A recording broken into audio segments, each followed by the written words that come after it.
Hello दोस्तों, स्वागत है आपका प्रियंका लर्निंग क्लासेज में। 66वीं बीपीएससी बिहार एसएससी बिहार दरोगा और अन्य एग्जाम को ध्यान में रखते हुए घटना चक्र की सीरीज चलाई जा रही है। इसके अंतर्गत हम लोग भारतीय राज्य व्यवस्था एवं शासन के क्वेश्चन को देखते हैं ताकि एग्जाम में कोई क्वेश्चन न छूटे। तो चलिए हम लोग देखते हैं पॉलिटी के। आज का टॉपिक है संसद के तीसरे पार्ट को हम लोग देखेंगे। तो पहला फैक्ट है, संसद उच्चतम विधायी संस्था है। संविधान में संशोधन का अधिकार संसद को प्राप्त है। भारतीय संविधान के अनुच्छेद 368 के अंतर्गत संसद संविधान के किसी भाग में संशोधन कर सकती है। संसद के दो सत्रों के बीच अधिकाधिक अंतराल 6 महीने का होता है। लोकसभा के अध्यक्ष, उपाध्यक्ष, महासचिव, राज्यसभा के सभापति, उपसभापति आदि संसद के अधिकारी कहलाते हैं। नेक्स्ट हम लोग देखते हैं, कोई संसद सदस्य जब 60 दिन तक सदन को बिना सूचित किए अनुपस्थित रहता है तो उसकी सदस्यता समाप्त की जा सकती है। भारतीय संविधान के अनुच्छेद 105 संसद के सदस्यों के विशेषाधिकार एवं उन्मुक्तिया को निर्धारित करता है।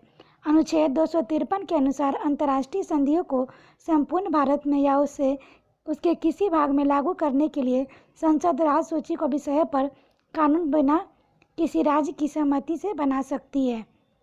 नेक्स्ट है, अंतर्राष्ट्रीय समझौतों को प्रभावी बनाने के लिए संसद राज्य सूची के विषय पर कानून बना सकती है। संसद का अध्यक्ष किसी सदस्य को बोलने से रोककर अन्य को बोलने के लिए कह सकता है। यह बैठ जाना कहलाता है। नेक्स्ट है, संसद के किसी सदस्य द्वारा वह जिस दल से चुनकर आया है उसे त्याग कर दूसरे दल में शामिल होना पक्ष त्याग कहलाता है। शून्यकाल भारत के संसदीय व्यवस्था की देन है। यह अधिकतम 1 घंटे का हो सकता है।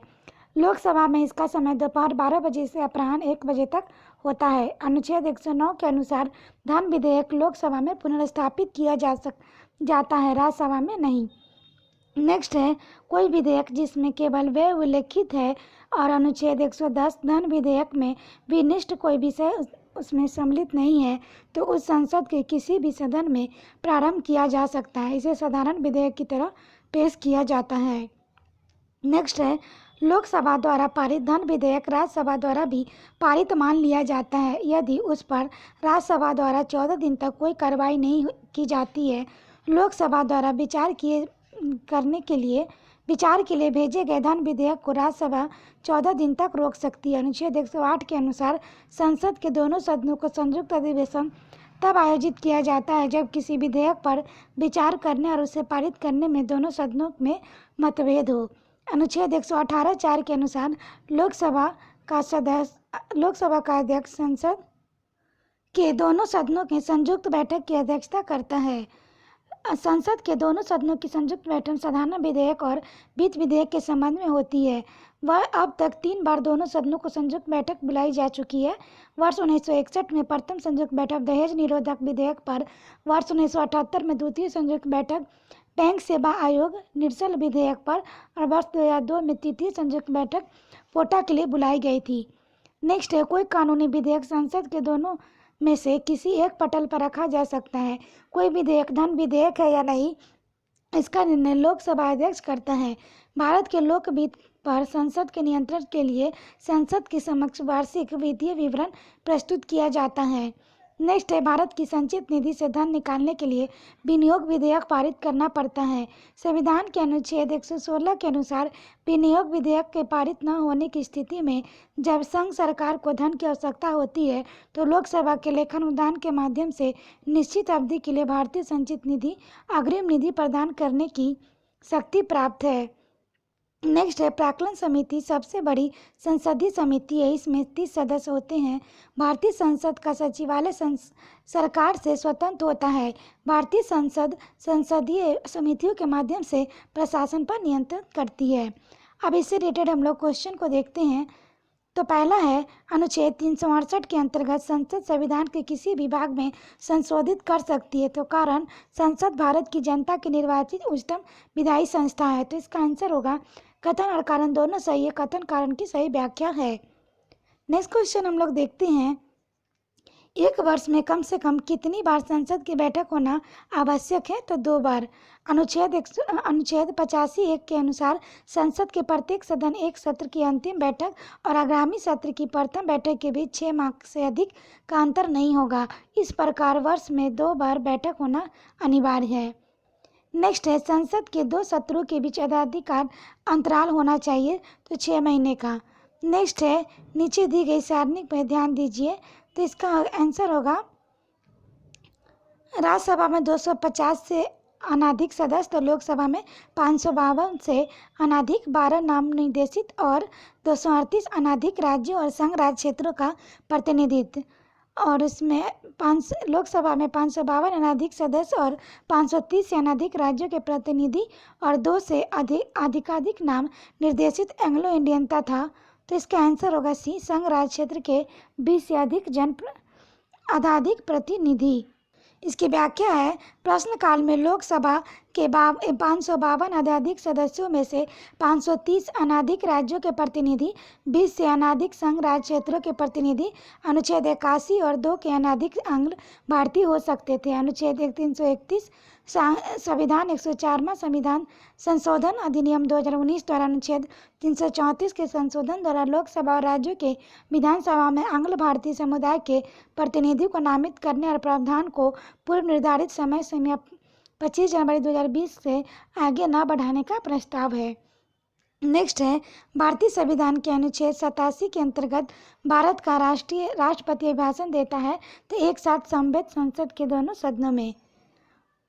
नेक्स्ट है, भारत के संविधान में निम्नलिखित में से गठित है, तो इसका आंसर होगा पहला और दूसरा।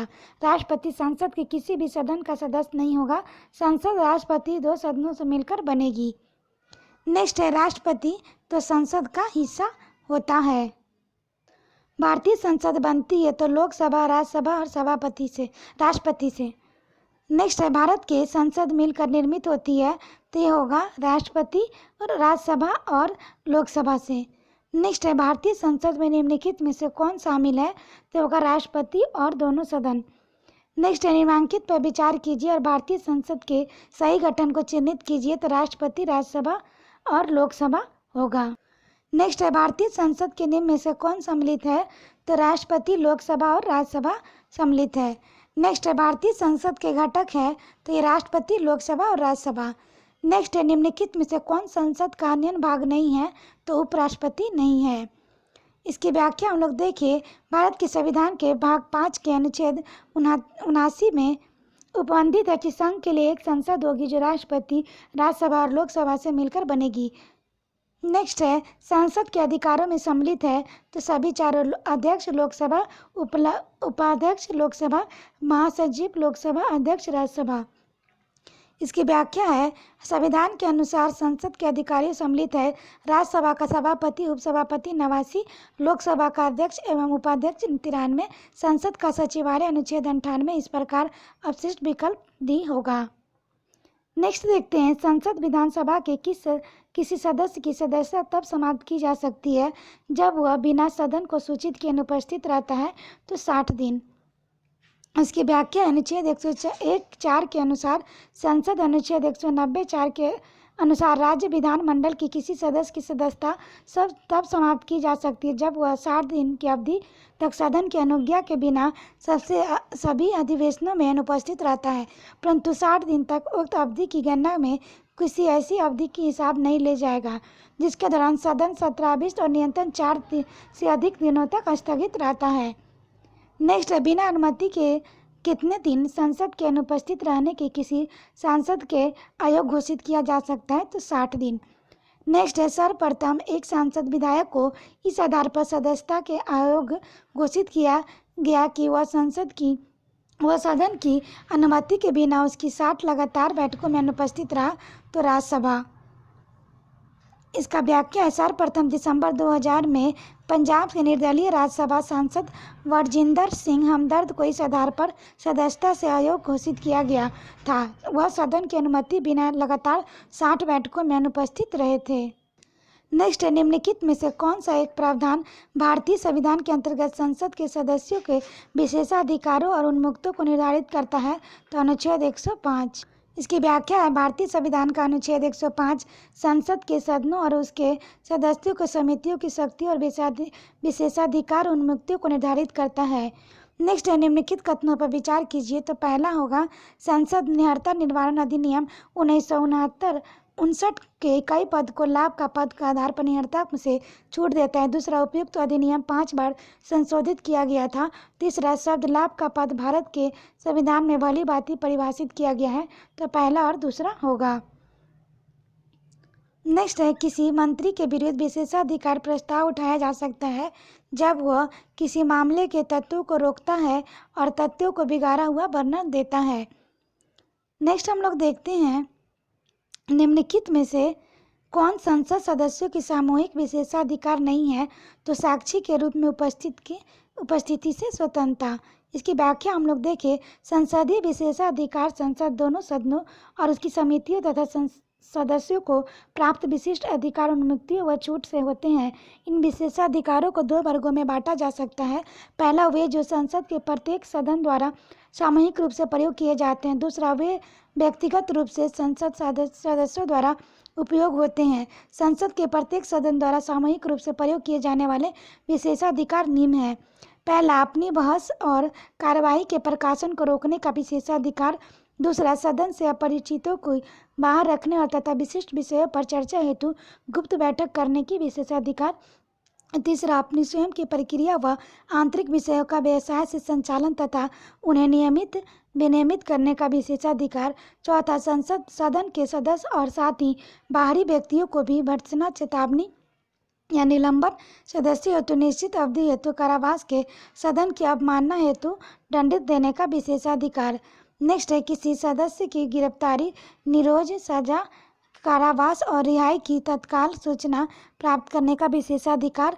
संसदीय समितियों द्वारा जांच की प्रयोजन के लिए प्रासंगिक व्यक्तियों, पत्रों और अभिलेखों को बुलाने मंगाने का विशेषाधिकार। नेक्स्ट है, सदन की कार्यवाही की जांच करने हेतु अदालतों पर रोक लगाने का विशेषाधिकार। नेक्स्ट है, सदन के परिसर में किसी व्यक्ति की गिरफ्तारी और कानूनी प्रक्रिया किए जाने से पूर्व पीठासीन अधिकारी की अनुमति लिए जाने का विशेषाधिकार है। नेक्स्ट है, निम्नलिखित में से किसको लोकसभा और राज्यसभा दोनों निर्वाचनों में मतदान का अधिकार है। तो राज्य विधानमंडल के निम्न सदन के निर्वाचित सदस्यों को। नेक्स्ट है, निम्न में से कौन सा एक सही है। तो इसका आंसर होगा, किसी मनोनीत सदस्य के मंत्री पद के लिए नियुक्ति पर संवैधानिक वर्जना नहीं है। इसकी व्याख्या देखिए, संसद के दोनों सदनों में मनोनीत सदस्य होते थे। राज्यसभा में 12 एवं लोकसभा में 2 आंग्ल भारतीय सदस्य मनोनीत होते थे। 104वें संविधान संशोधन अधिनियम 2019 द्वारा अनुच्छेद 334 में संशोधन द्वारा के तहत लोकसभा एवं राज्य विधानसभाओं के में आंग्ल भारतीय सदस्यों की प्रतिनिधित्व हेतु मनोनयन की व्यवस्था को समाप्त किया गया है। संविधान इन्हें मंत्री बनाने से मना नहीं करता है।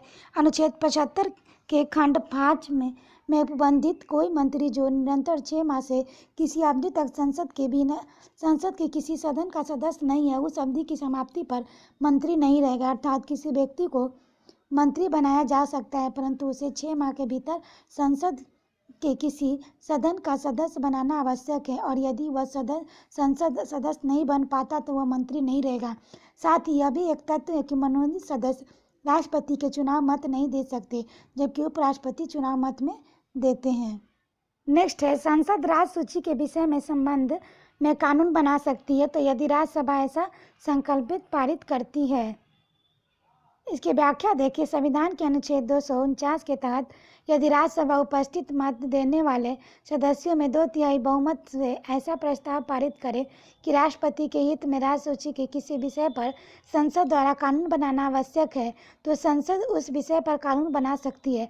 इसके अतिरिक्त अनुच्छेद 250 के तहत राष्ट्रपति आपात की स्थिति में अनुच्छेद 252 के तहत 2 या अधिक राज्यों के अनुरोध पर उस राज्यों के लिए अनुच्छेद 253 के तहत अंतर्राष्ट्रीय समझौता के अनुपालन के क्रम में तथा अनुच्छेद 356 के अधीनस्थ राज्य के राष्ट्रपति शासन लागू रहने की अवस्था में अनुच्छेद 357 के तहत विधायी शक्तियों के प्रयोग में संसद द्वारा राज्य सूची के विषय पर कानून बनाया जा सकता है। नेक्स्ट है, संघीय संसद राज्य सूची के विषय पर भी कानून बना सकती है, तो इसका आंसर होगा चारों।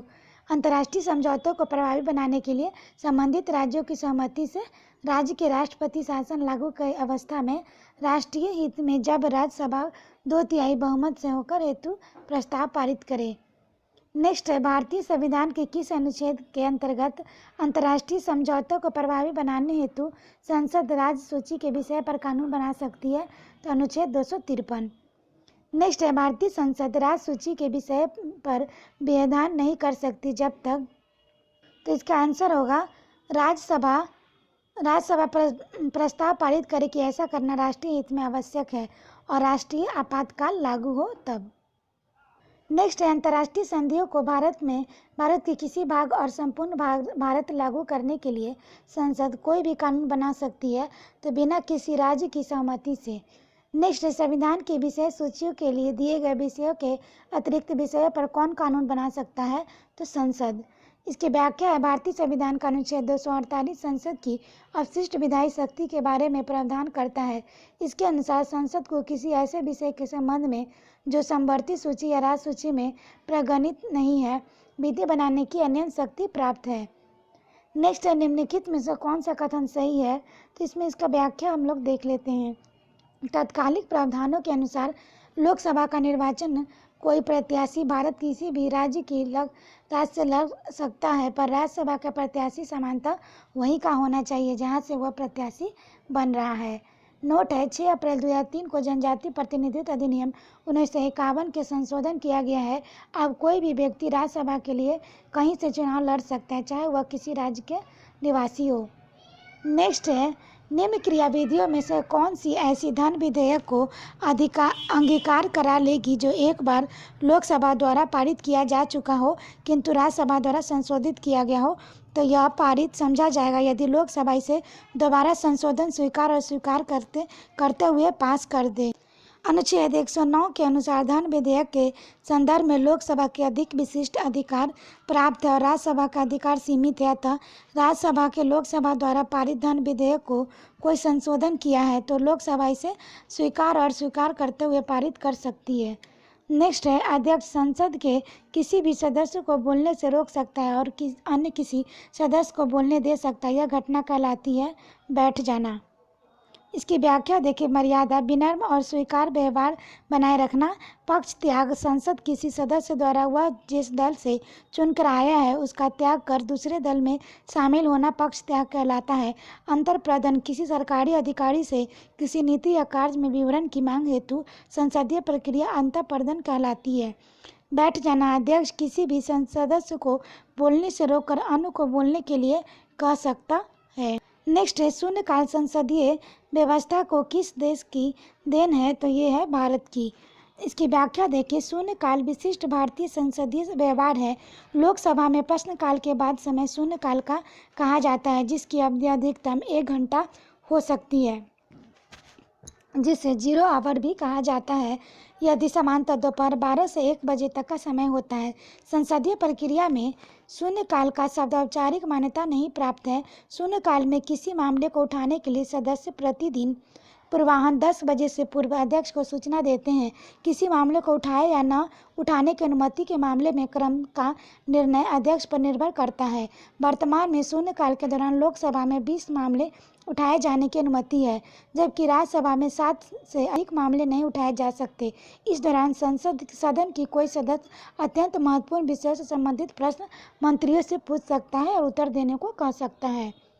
नेक्स्ट है, लोकसभा में शून्यकाल की अवधि अधिक से अधिक कितनी हो सकती है? तो 1 घंटा। नेक्स्ट है, संसद की शून्यकाल का समय है दोपहर 12 बजे अपराह्न से 1 बजे तक।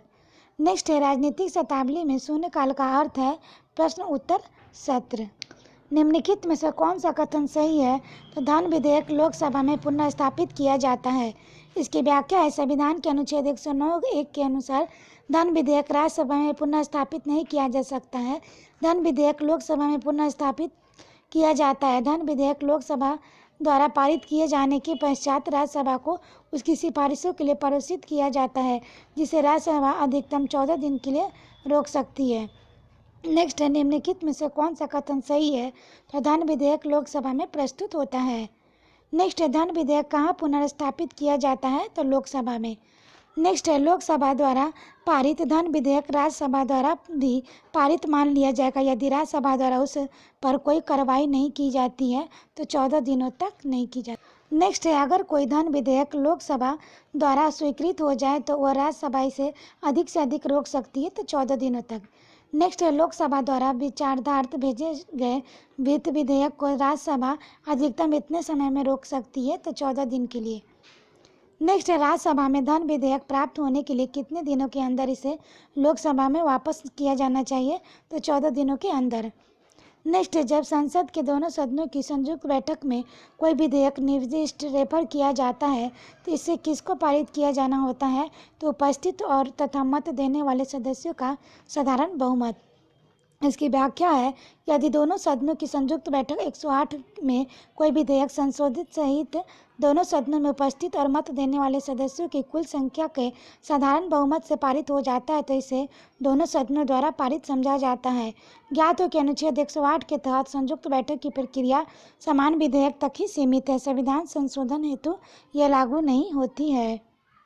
नेक्स्ट है यदि राष्ट्रपति ने संसद के संयुक्त सत्र के लिए अधिसूचना जारी कर दी तो इस बीच लोकसभा विघटित हो जाते हैं तो क्या होगा संयुक्त सत्र यथा समय आहूत होगा।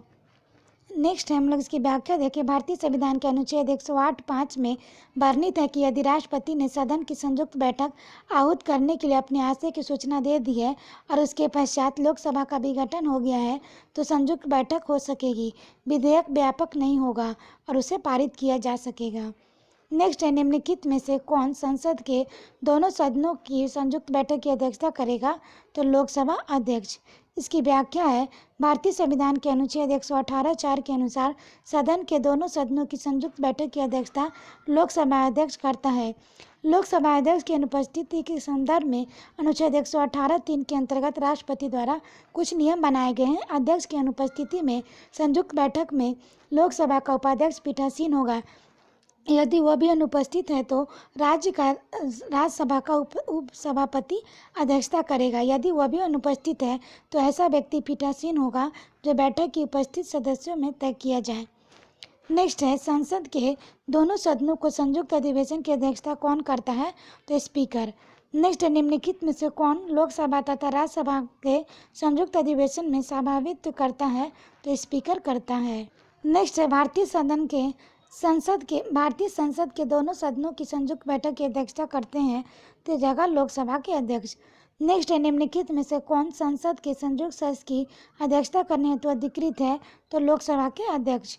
नेक्स्ट है निम्नलिखित कथनों पर विचार कीजिए तो इसका आंसर होगा पहला है भारत की संसद के दोनों सदनों की संयुक्त बैठक अनुच्छेद 108 में संस्कृत है। दूसरा लोकसभा तथा राज्यसभा की प्रथम संयुक्त बैठक में वर्ष 1961 में हुई थी। तीसरा भारतीय संसद के दोनों सदनों की दूसरी संयुक्त बैठक बैंक सेवा आयोग बिल को पारित करने के लिए हुई थी। तो इसका आंसर पहला, दूसरा, तीसरा। इसकी व्याख्या है भारत में संसद के दोनों सदनों के संयुक्त बैठक का प्रावधान अनुच्छेद 108 में वर्णित है। भारत संविधान के अनुच्छेद 108 के अनुसार दोनों सदनों का संयुक्त अधिवेशन तब आयोजित होता है जब किसी साधारण विधि निर्माण विधेयक पर विचार करने के लिए उसे पारित करने में दोनों सदनों में मतभेद हो। लोकसभा राज्यसभा की संयुक्त बैठक दहेज निरोधक विधेयक 1959 पर 6 से 9 मई 1961 को आयोजित की गई। यह प्रथम संयुक्त बैठक थी। द्वितीय संयुक्त बैठक बैंक सेवा आयोग निरसन बिल 1977 को पारित करने के लिए 17 मई 1978 को आयोजित हुई तथा तृतीय संयुक्त बैठक 26 मार्च 2002 को आतंकवाद निरोधक विधेयक 2002 के अवसर पर आयोजित की गई थी। नेक्स्ट है संसद के दोनों सदनों को संयुक्त अधिवेशन आयोजित होता है तो पहला भारत के राष्ट्रपति के निर्वाचन के लिए, दूसरा भारत के उपराष्ट्रपति के निर्वाचन के लिए, तीसरा संविधान के संशोधन से संबंधित विधेयक को पारित करने के लिए, चौथा ऐसे विधेयक पर विचार करने जिसमें पारित करने से जिस पर दोनों सदनों में मतभेद हो। तो इसका आंसर होगा केवल 4। नेक्स्ट है भारतीय संसद के दोनों सदनों की प्रथम संयुक्त बैठक हुई थी तो दहेज उन्मूलन विधेयक के संबंध में। नेक्स्ट है लोकसभा राज्यसभा के बीच गतिरोध की किस स्थिति में संसद की संयुक्त बैठक बुलाई जाती है तो होगा साधारण विधि निर्माण पारित करने की स्थिति में। नेक्स्ट है, भारतीय संसद के दोनों सदनों की संयुक्त बैठक किस संबंध में होती है? तो साधारण विधेयक के संबंध में। आशा करते हैं आपको वीडियो पसंद आया होगा। वीडियो को 1-2 बार अच्छे से सुन लें ताकि आपका रिवीजन हो जाए, और इसका सेकेंड पार्ट अगले वीडियो में आएगा। तो आज के लिए इतना है दोस्तों, फिर मिलते हैं नेक्स्ट वीडियो में। थैंक